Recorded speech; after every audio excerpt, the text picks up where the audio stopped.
Hey everybody, this is Todd. We're gonna do a polish cartridge exchange. So I'm doing a complete recharge kit.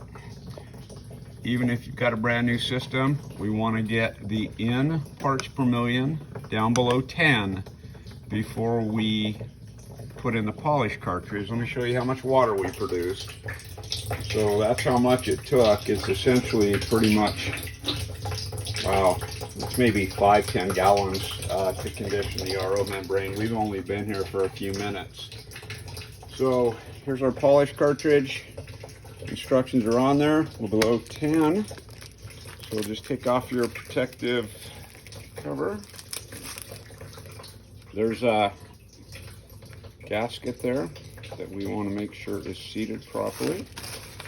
Okay.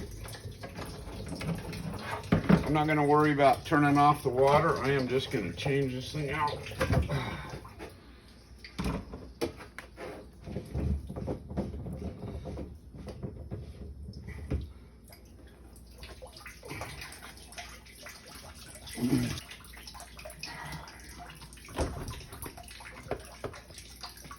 Okay, there we go.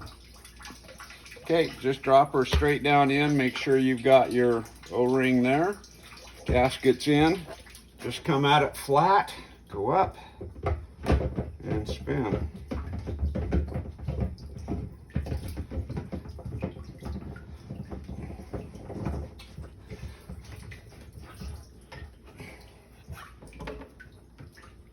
And we just did a polish cartridge exchange. So, your water quality coming out, this is your probe. It's going to take a second for it to start coming out again.